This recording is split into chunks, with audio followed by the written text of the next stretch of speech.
Ja sāktos karš, jaunieši, tāpatās kā lielākā daļa Latvijas iedzīvotāji, ietu un karotu par Latviju. Pirms lemšanas par valsts aizsardzības dienesta ieviešanu deputātus pie Saeimas nama sagaidīja pāris protestētāji, nesekmīgi aicinot neatjaunot obligāto kara klausību. Krimināla atbildība šajā gadījumā tas ir tas, ar ko jūs gribat baidīt. Pilsoņiem ir gan tiesības, gan pienākumi. Un šis aizsardzības dienests ir viens no pilsoņu pienākumiem. Apsolos un zvēru būt uzticīgs Latvijas Republikai! Es aicinu stiprināt valsts drošību, nevis stiprināt izlaidību. Respektēsim valsts drošību. Kā mēs labi zinām, no šī gada 1. janvāra atjauno militāro obligāto dienestu. Kas man likās interesanti, ir tas, ka jaunieši 18, 19 gadīgie, kuri cenšas iegūt augstāko izglītību, iet kaut kur studēt, viņus tas neattaisnos no šī dienēšanas pienākuma. Šis obligātais dienests tika ieviests tāpēc, ka pēdējos gadus karš Ukrainā ir provocējis lielāko daļu Eiropas valstu palielināt savu drošību, un šis obligātais dienests tika ieviests ar mērķi, lai informētu un attīstītu sabiedrības prasmes militārajā jomā, ja nu pēkšņi kaut kas notiek. Mika un Elizabete, kāds ir jūsu viedoklis? Vai šis ir nepieciešams vai nav? Es uzskatu, ka tas ir savā ziņā nepieciešams, jo gan valstī, gan cilvēkiem pašiem. Tikai tas galvenais jautājums tagad būtu par to modeli, kas ir izstrādāts. Vai tas patiešām atbilst mūsdienu standartiem un vai tas ņem vērā jauniešu dzīves turpmāk? Es varētu piekrist Mikam par to, ka no vienas puses tas ir nepieciešams, lai mūsu valsts spētu sevi aizsargāt kaut kādās krīzes situācijās, bet atkal no otras puses skatoties, vai tas ir godīgi pret tiem jauniešiem, kuriem šobrīd ir dzīves mērķi un kādi karjeras plāni, varbūt kuri studē, un vai tas būtu godīgi viņus izraut šobrīd no tās dzīves uz tiem 11 mēnešiem.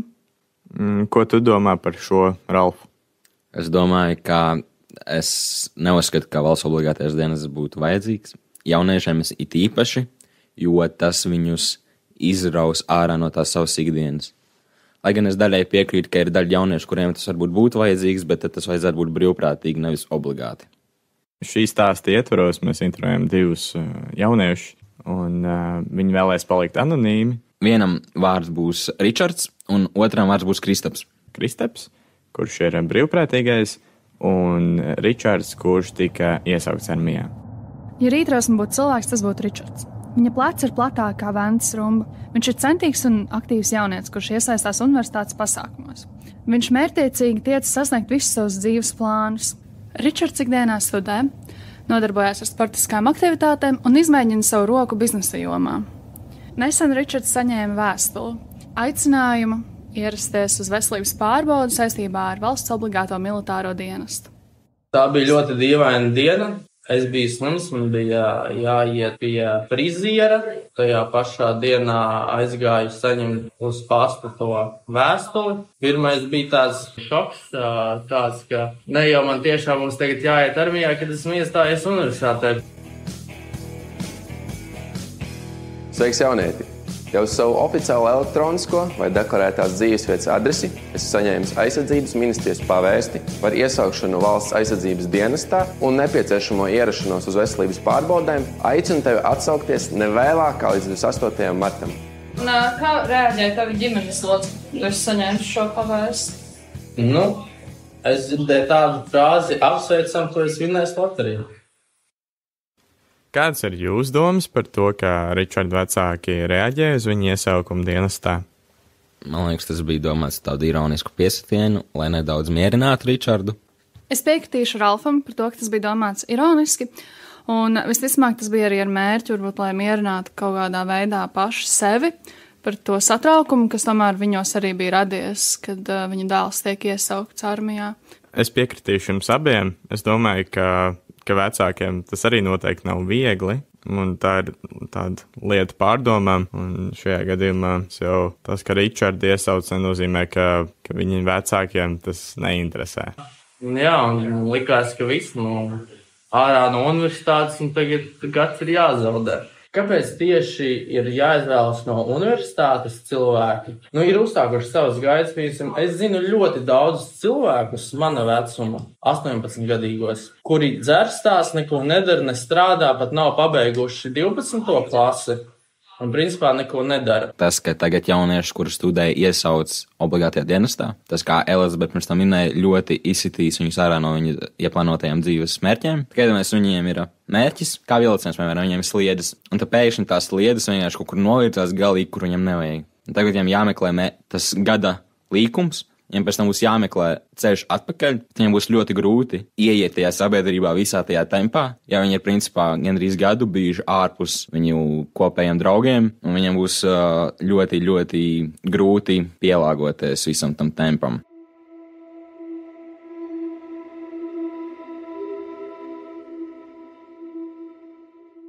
Ja jāraksturo Kristaps, tad viņu var raksturot pāris vārdos. Garāks par gaiziņu, patriotiskāks kā Lāčplēss. Tas, protams, ir ļoti abstrakts raksturojums, bet Kristaps, lai arī šķistu, ka viņš ir draudīgs pēc pirmā iespēja, ir ļoti mīlošs cilvēks, kurš izvēlas pavadīt savu brīvo laiku dabā vai ar draugiem un atrod arī brīdi saviem hobijiem, kā motosportam un skeitošanai. Ikdienā Kristaps strādā Nacionālajos bruņotajos spēkos. Kāds vispār nonāca pie tādas domas iet dienēt armijā? Tas man bija jau no bērnības, ka es vēlējos tādu vīrišķīgu darbu un būt kārtīgs vīrietis, kā tas bija man senčiem, manam vectēvam un manam tēvam. Tad es domāju, ka man šī lieta būs jāturpina un jādodās karā, tāpat kā to darīja viņi.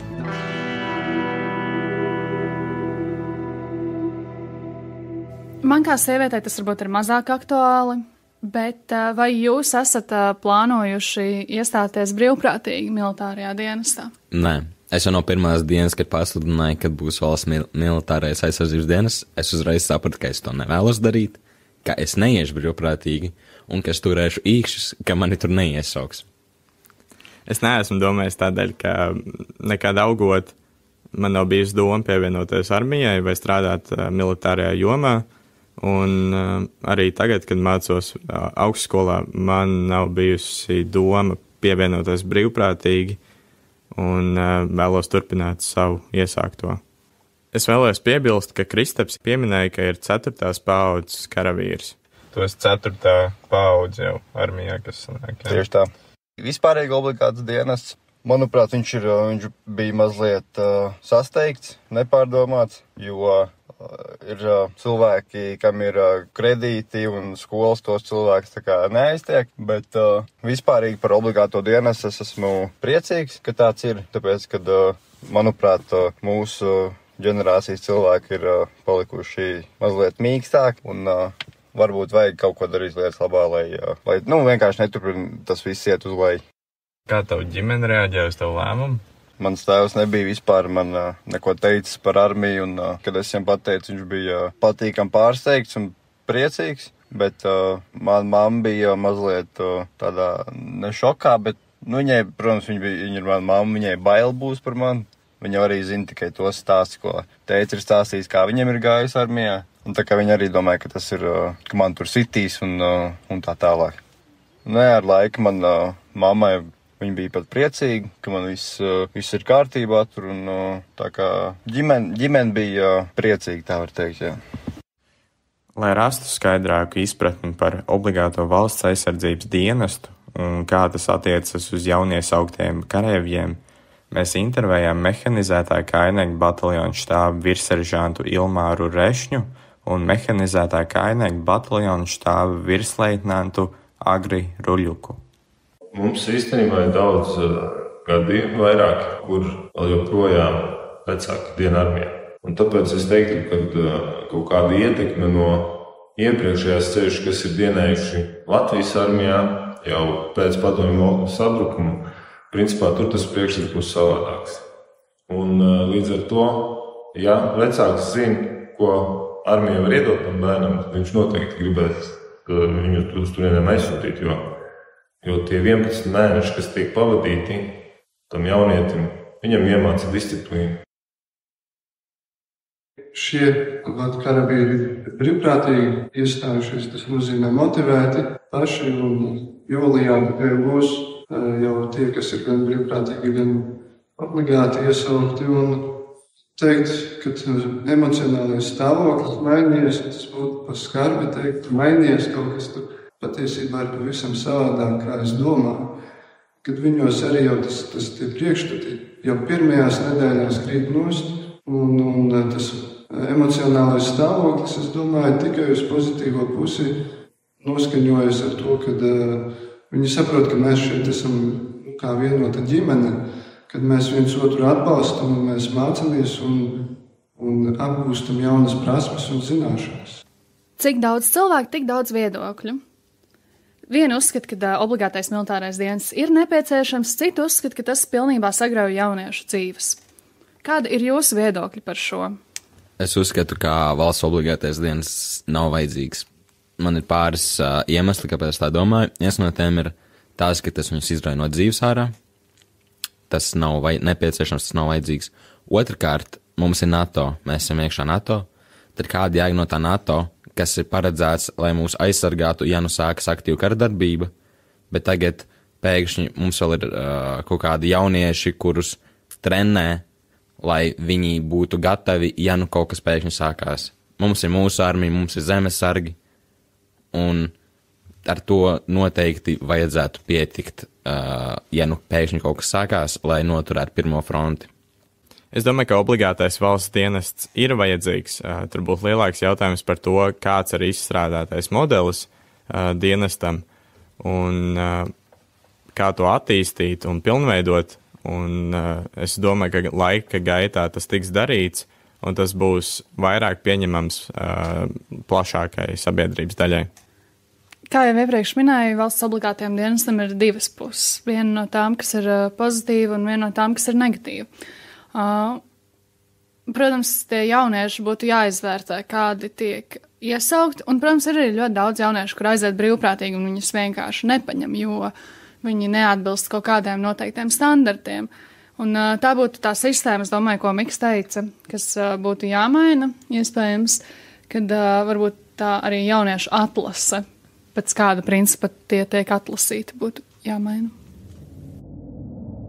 Esmu nomācījies 12 gadus, lai ietu tālāk, bet tad man noņem no tās trases, visur esmu atsaucies, ceru, ka varbūt tikšu cauri, bet, ja būs jāiet, tad jāiet.